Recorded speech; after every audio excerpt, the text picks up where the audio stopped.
just want to start off by saying that this is a slightly confusing ending and no answer whatsoever. As an old Nickelodeon cartoonist, I always used to view the new cartoons before anybody else did, just to make sure that if they were okay and there were no flaws or anything like that happening.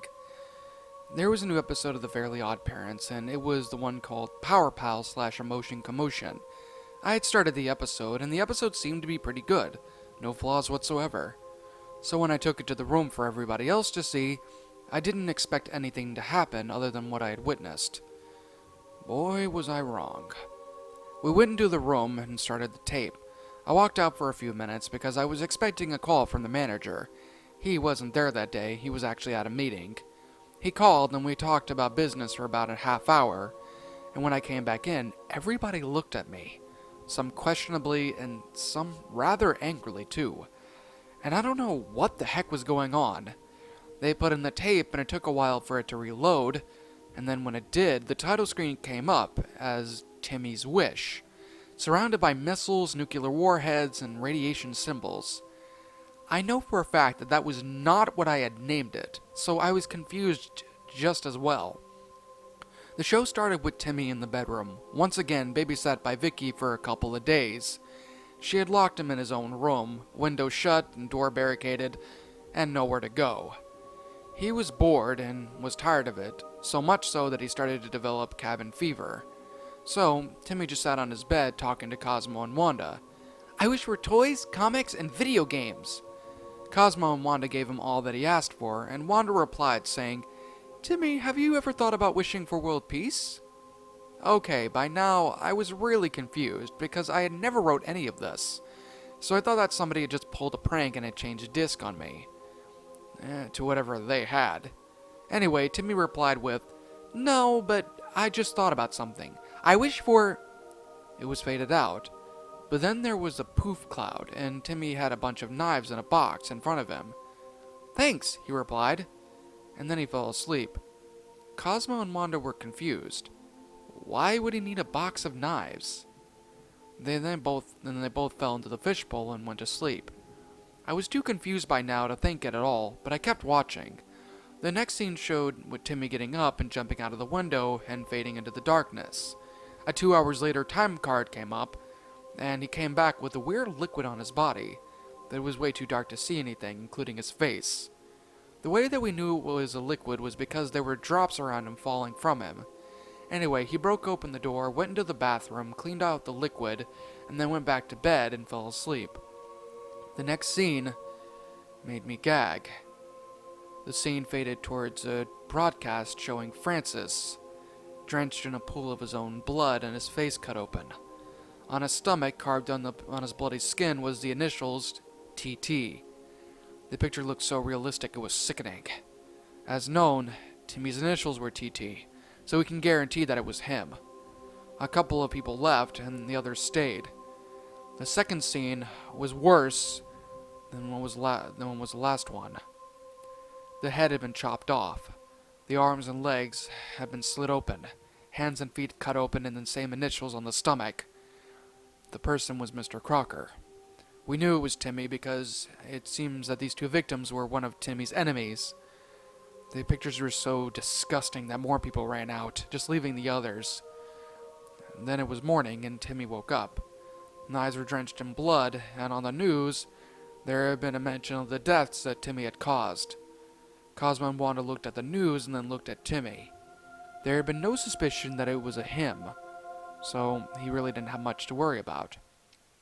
It went like this for a regular day, except of course without bullying, and instead there was a substitute teacher, until afterwards there was a new one. Then it reached nighttime, and the fairies went to bed, and so did Timmy. By now, I was nervous. This had been the whole episode in about 2 halves. Timmy came back with even more blood than he even had on him. By now, we could tell that it was blood and a couple of scars. After he cleaned himself, he went to bed. The next day, Vicky was on the news, and the picture that showed of her body was terrible. It was so bad I vomited all over the place. She had been tortured with whips and chains, and her whole body had been cut up into pieces, with body parts lying around.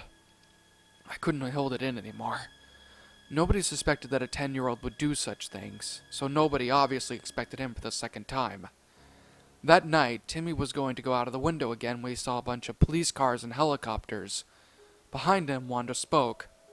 "I know it's been you, Timmy. I've watched you. So I called the police." Timmy then sat down in his bed, crying. He then looked up and his eyes were detailed, the creepiest we'd ever seen. They looked like they were animated to the max. He then took a pistol, dropped the folded note, and before anything he said, "Tell no one what I did," and shot himself through the mouth. When the police broke in, they opened the folded note and it read, "You think I was murdering people? That's small talk. If I was murdering people, you would all be gone." That's when the episode shut off. I went to go grab the disc to see what it looked like and to see if it was my disc, but somehow it wound up corrupting and thus was worthless. Still, I was able to see the disc, rather than just seeing the episode again. But I don't know why it didn't corrupt the first time it was shown.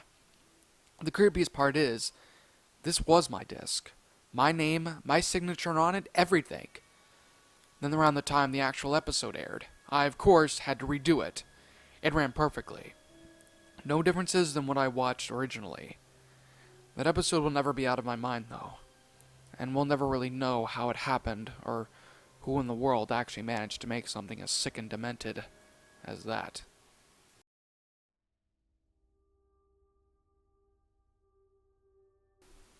And that, my little shadows, was Timmy's Wish, a Fairly Odd Parents lost episode creepypasta. My final thoughts on the story?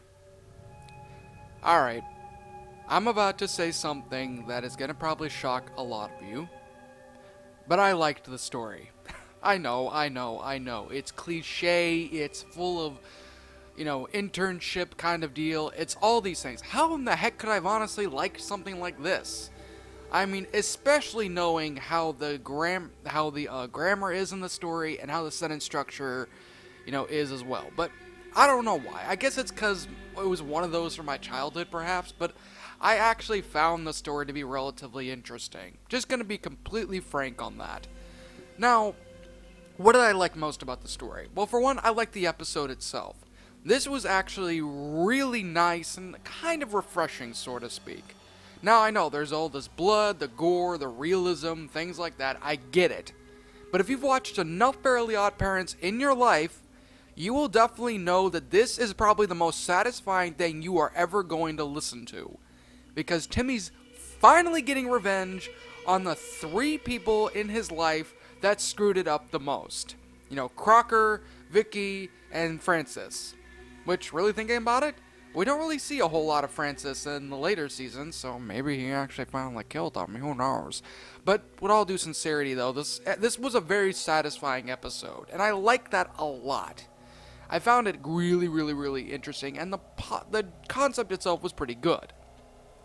Now, of course, let's move on to the negative sides of the story, and there's a lot of them.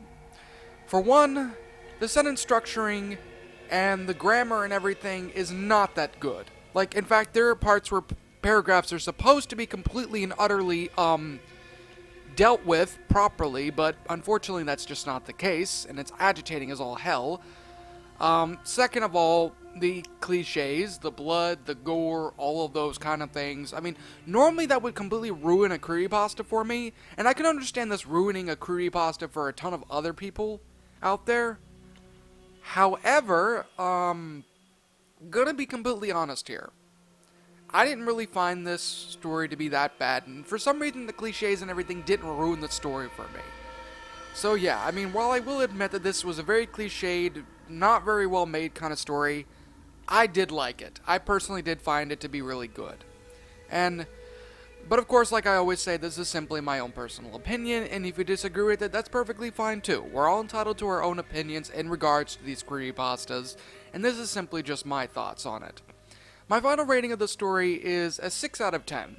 I'm giving it a 6 because I did enjoy the story itself. I found it to be very satisfying, especially being a longtime fan of Fairly Odd Parents. And, I just thought that all of this, just worked out rather well. The episode and everything was fine. However, But it's not a 10 because the obvious grammar mistakes, the sentence structuring is not good. There are tons and tons of cliches within the story that make literally no sense, and if anything, it just really needed a lot more work. But yeah, what did you guys think about this creepypasta? Did you guys enjoy it? Did you guys not? Also, what would you have done to help make the story a lot better?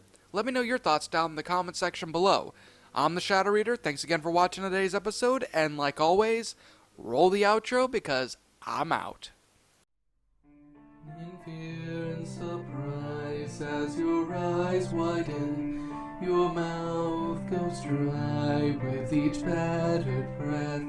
You try to scream, your mind begs to leave, glued to your computer screen.